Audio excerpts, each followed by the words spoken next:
Bienvenue dans ce podcast consacré aux 50 ans de la station des Carélis. On dit souvent que les Carélis, c'est une station pas comme les autres. C'est l'histoire d'une utopie devenue réalité, celle de l'unique station d'économie sociale et solidaire d'Europe. Mais derrière ce modèle singulier, il y a avant tout des femmes et des hommes. Dans ce podcast intitulé « Portrait des acteurs de la station », nous partons à la rencontre de celles et ceux qui ont bâti ce lieu d'hier à aujourd'hui.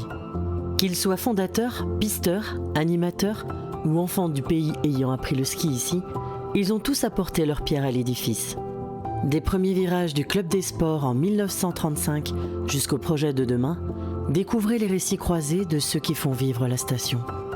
Une immersion proposée par l'association Morianisez-vous. Claude Laurent, bonjour. Bonjour. Alors Claude dit Badouche au Carélis, c'est comme ça qu'on vous connaît depuis des décennies. Depuis le début de la station, bien avant dans le village, mais... Alors je vais peut-être pas donner les détails du pourquoi du comment, mais donc le surnom, c'est aussi une identité, voilà. Ouais. C'est aussi une marque de dire que vous êtes là depuis très longtemps. Et justement, donc vous êtes né, vous avez grandi au pays. Et vous avez, comme on dit, travaillé au pays. Alors peut-être pas tout de suite, parce qu'on va revenir sur votre parcours. Et au début, comme beaucoup de jeunes, vous êtes allé travailler dans la vallée. C'est ça, oui. J'ai commencé chez Closer, en gros. Et du coup, comme j'ai fait l'armée, bien sûr. Et c'est juste après l'armée qu'il y avait le lancement de la station qui allait démarrer. Et donc j'ai fait ma demande auprès de la commune pour... être plus ou moins technicien dans les remontées mécaniques. Alors justement, là sous nos yeux, on a de superbes vidéos qui ont été tournées avec une caméra Super 8, c'était la vôtre. Voilà. En parallèle de votre carrière professionnelle, vous aviez un attrait pour l'image en fait, je crois qu'on peut le dire. Oui, c'est ça. Ouais, une passion pour la vidéo aussi, puisque... C'était la vidéo à l'époque, c'était une Super 8. Comment c'est venu cette idée de filmer, parce que c'était quand même peu courant à l'époque?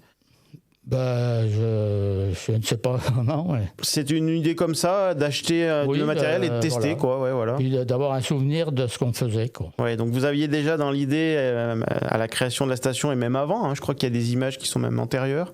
Non, j'ai pas démarré au moment de la création de la station. Ouais. Au moment du montage du télésiège de Porte-Brune. Alors justement, là, les images qu'on a sous les yeux, c'est un petit peu... Voilà, c'est de l'enneigement, mais ça a été après, c'était en 78, où il y avait vraiment neigé plus de 2 mètres de neige au niveau de la station, Albanne, tout ça. Là, c'est la descente d'Albanne. Ouais, la route d'Albanne. Le col d'Albanne sur Montruchet. Ouais. On voit les...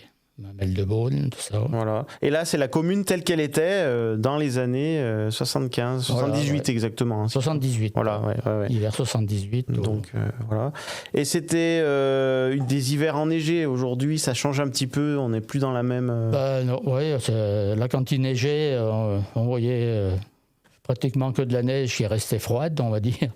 Donc c'était des cumuls de neige importants à l'époque. Très importants, ouais. Voilà. Ça avait neigé plus de 50 cm presque par nuit. Et on a été obligé de justement fermer les remontées mécaniques pendant 2 jours pour la crainte qu'à un moment ou à un autre, ça se mette tout à glisser. Quoi, voilà. En amont. C'était des hivers très, très, très enneigés. Donc on était presque obligé de rester chacun chez soi, quoi.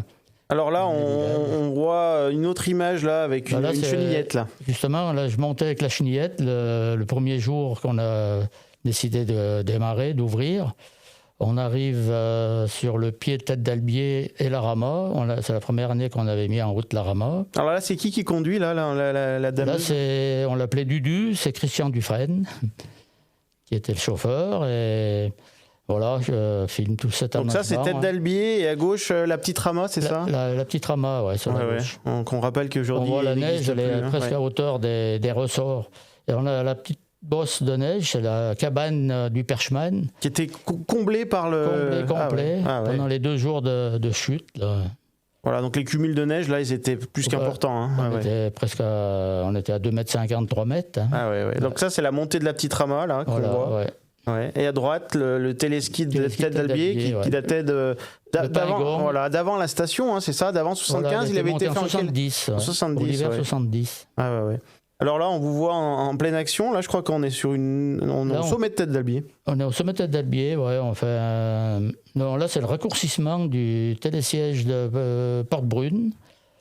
Que le câble, au bout d'un moment, il s'allonge. Et là, on est obligé de le raccourcir avant la fin de l'hiver.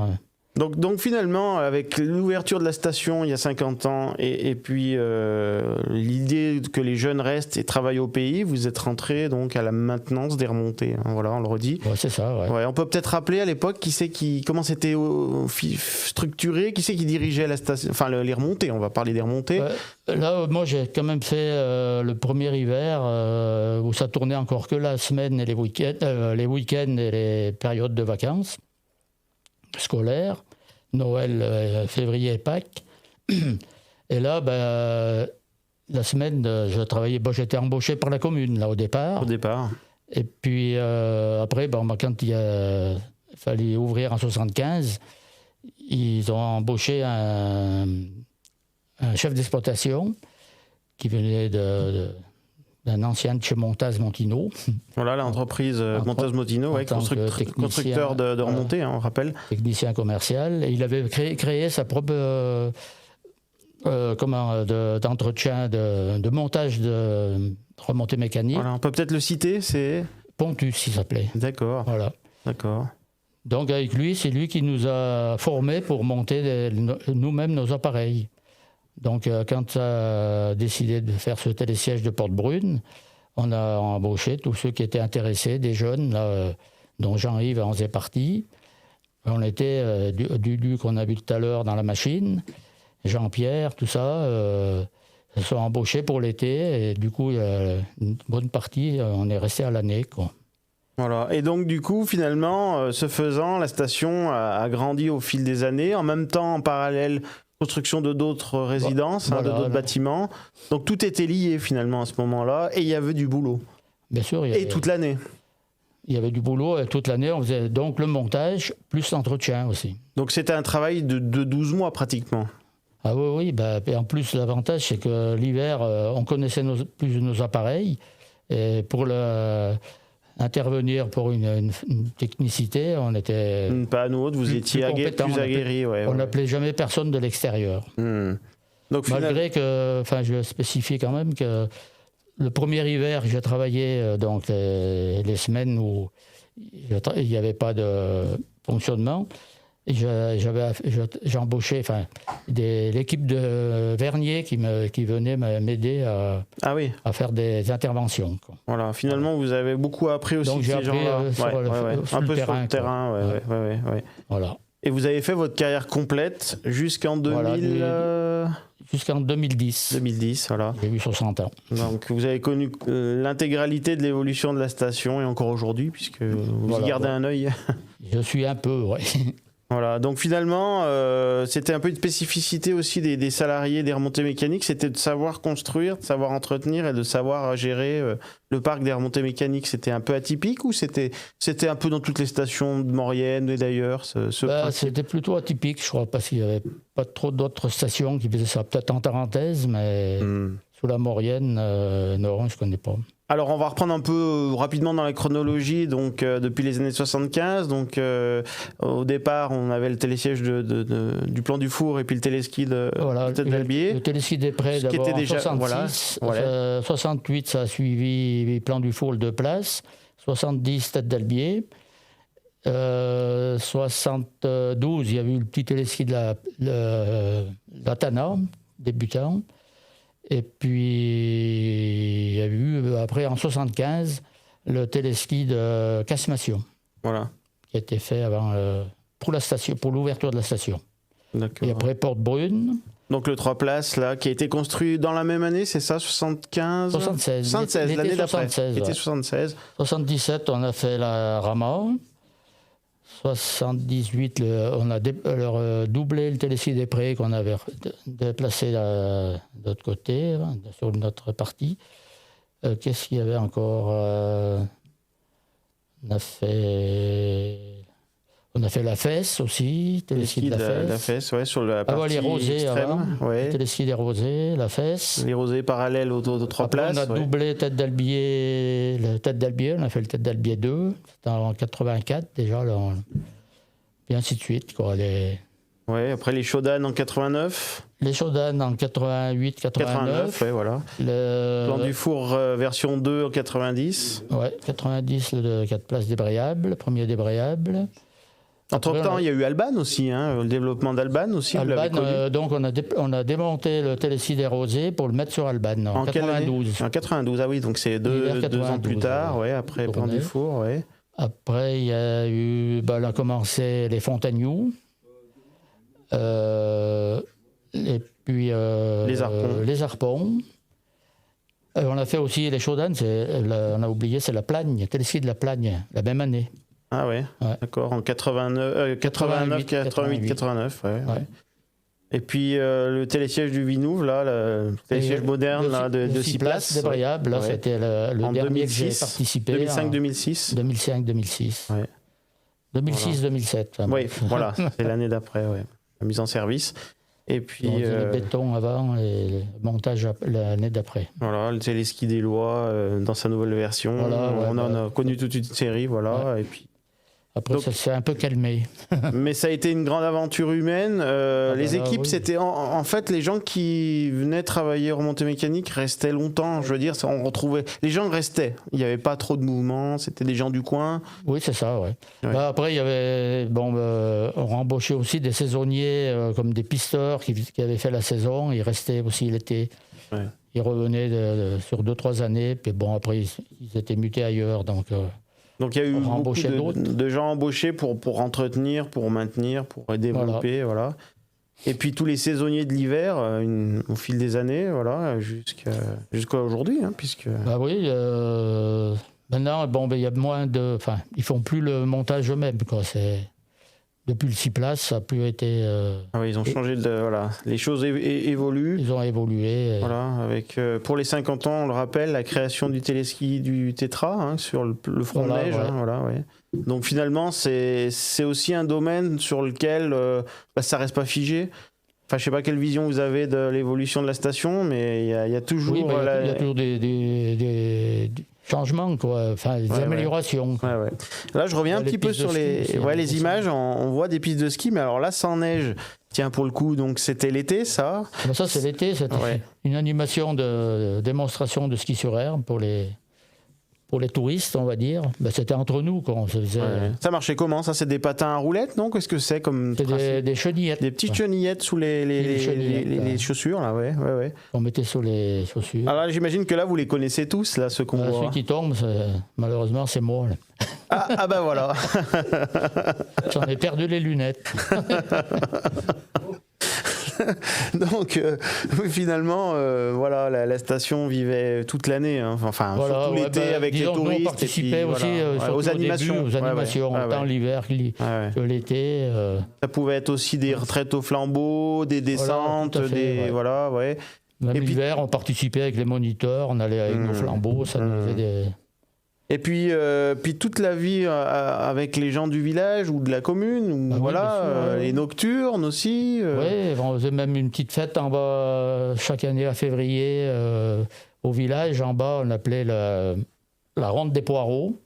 On faisait une course de fond, anciennement, ça s'appelle toujours les jardins, l'endroit. Et puis voilà, celui qui gagnait, il gagnait une boîte de poireaux. Ah ouais, donc des choses simples. C'était le club des sports qui organisait ça. Ah ouais, donc c'était des fêtes simples, populaires. Et aujourd'hui, il y a encore toujours des animations. Ça se fait toujours, maintenant ça se fait au col. Voilà, ça se fait en haut. Et puis d'autres animations, on peut peut-être en citer une ou deux, je sais pas, il y a un derby. Il y avait le derby de... Les grosses cuisses. Le truc de la sèche, en pot de phoque, là. Oui, il y a eu d'autres. La montée sèche, voilà. La montée sèche, oui. Sinon, Alors, le ski, pour en revenir au ski, donc vous avez appris comment, alors, le ski Moi, comme mes cousins, d'ailleurs. J'ai appris ici, par l'école. On avait un moniteur qui nous amenait le jeudi au ski, soit à Morichet, on a même commencé au Bochet, des fois, quand il y avait de la neige. En bas, ouais. Ouais. Puis après, au Plantimel, en haut, quand il y avait le petit téléski, tout ça. Ouais. Ouais, d'accord. Mais moi, disons que vers 12 ans, j'ai déserté. Enfin, mes parents étaient habités à Saint-Jean, et ça fait que j'ai quitté un peu le milieu. Et vers 15-16 ans, j'étais obligé de réapprendre un peu à skier, mais en allant à la station. D'accord. Donc, je commençais à aller au Corbière, au Suire, tout ça. Ah oui. Puis après, j'ai fait un peu aussi des courses les dimanches, quoi, les courses dans les villages. Donc ça vous ramenait à la station des Carélis, quelque part. Et ça m'a ramené ici au goût du ski. Voilà, et professionnellement. Et aujourd'hui, alors, avec des vidéos d'archives comme ça, vous en avez encore fait dans le temps ou c'est une période des vidéos, je veux dire... Avec la Super 8, donc ça, pendant un certain temps. J'ai arrêté dans les années 80. Après, avec les gamins et tout, bien sûr, j'ai continué, mais vers les années 85-6, j'ai arrêté. Ouais. Et aujourd'hui, l'idée de le numériser, c'est quoi? C'est sauver la mémoire? C'est surtout pouvoir relire plus facilement mes films. Les films, ouais. Ça fait quand même plusieurs dizaines d'heures de vidéos, tout ça, ouais. Ah oui, j'en ai fait pas mal. Ouais. Ah ouais. Celle des remontées, là, c'est pas celle qu'on a passée, mais... Là, on est dans le village de Morichet. Là, on est dans le village de Morichet, ouais. C'était un autre enneigement, là, c'était en 81, là. Janvier 81. Beaucoup de neige. Ça avait aussi neigé une bonne partie de la nuit, de la journée. Il y avait du vent, les corniches qui pendent au toit. Et puis donc, faut peut-être en 2 mots dire que vous êtes resté vivre au pays, vous avez même bâti une maison. On a tous construit plus ou moins notre maison dans l'équipe qu'on a travaillé là-haut. Donc moi du coup je suis toujours resté sur Morichet. Ah ouais, donc c'était vraiment l'aventure humaine de rester et travailler dans son pays. Voilà. Et c'est quelque chose qui vraiment fonctionne et fonctionne encore aujourd'hui d'ailleurs. Hein. Tout à fait. Voilà, les jeunes d'aujourd'hui continuent de s'installer. Qui s'installent aussi, qui construisent. Et régulièrement, vous vous retrouvez avec un peu entre anciens ou même avec les jeunes. Il y a régulièrement des... avec bien sûr les anciens, mais j'adhère aussi pas mal avec les jeunes. Voilà, et puis peut-être les associations, l'écomusée, les choses comme ça. Ouais. L'écomusée, j'en fais partie. Ouais. Donc, c'est des bons moments et voilà, qui marquent. Bien sûr, ouais. Et 50 ans après, comment vous le voyez, le domaine skiable? Il va encore évoluer, ça va perdurer, l'enneigement qui baisse? C'est l'enneigement qui baisse, qui fait un peu souci, on va dire. Ouais. Mais c'est vrai qu'il y a eu une grosse amélioration avec les canons à neige. Et là, c'est à peu près tout bien équipé jusqu'au bas de la station. Et il y a toujours 2-3 journées de froid qui font qu'ils arrivent à faire de la neige avant le démarrage. Et là, ça a ouvert aujourd'hui, apparemment, ça a pu être... Ça a ouvert le 20 décembre et c'est vrai que c'est réussi. Ouais. Donc voilà, alors qu'on a surtout galéré des périodes... J'ai un grand souvenir de l'année 89-90, justement. La neige est arrivée seulement le 27 janvier. Il n'y a pas eu de neige à l'ouverture de la station? Il y en a eu un peu, mais très peu, quoi. C'était pas skiable, c'était des coins de neige où alors on allait les chercher avec... le tractopelle, les mettre dans un camion là, sur Alban au col, et on le déversait sur la ponçonnière avec les pendeurs à fumier. Ah oui. Et les moniteurs, ils passaient derrière, ils damaient un peu pour pouvoir faire descendre les skieurs, parce que sinon, ils descendaient, il n'y en avait encore que 2 places. Il fallait seulement mettre 2 clients, enfin 2 par siège, et au siège précédent, ils mettaient les skis. Donc... je ne dis pas le débit, il tournait en petite vitesse. Ça devait être un peu folklorique. Il faisait très froid. Mais ça fonctionnait et c'était... ça a marché comme ça. Les gens se battaient pour qu'on fasse du ski l'hiver. C'était aussi pour... fallait les occuper, quoi. Et je reviens un peu à l'évolution du travail, du métier, là, de l'entretien des remontées. J'imagine que tout a évolué aussi dans le temps. Je m'aperçois justement, quand je vais faire mon tour... que les choses ont encore évolué depuis le départ. Ils ont super évolué parce que nous, c'était un peu tout à la force aujourd'hui, ils ont de l'homme, et que là, c'est hydraulique, c'est tout déplacer les pinces ou des systèmes comme ça. Parce que c'est un travail très physique, en fait, le travail des remontées mécaniques. Voilà, au départ, c'était très physique. Comme le montage du télésiège de Porte-Brune, il n'y avait encore pas le Puma. Donc les pylônes, ils étaient à moitié. fallait les amener au pied du massif. Il fallait les assembler sur place et les dresser à la bigue. Ah ouais. Donc quand on dit dresser à la bigue, c'est-à-dire ? Eh ben, c'est à expliquer. C'est dommage que j'avais pas encore la caméra pour pouvoir le filmer. Mais là, on voit qu'ils sont déjà dressés. Enfin, ça, c'est plan du four. Ça, c'est plan du four, ouais. Mais voilà, enfin bref. Et ouais, donc il fallait les assembler, les redresser, les fixer, tout ça. Et ça prenait du temps, quoi. Voilà, c'est un vrai travail de physique, de force et et qui s'apprenait. Et ouais. Eh ben Claude Laurent, merci pour ces belles explications et puis merci à vous. De profiter un maximum de cette belle station pendant ces belles années de retraite. Merci. Merci. Voilà, j'en ai déjà bien profité. Ça fait 15 ans déjà. Voilà, merci. Merci.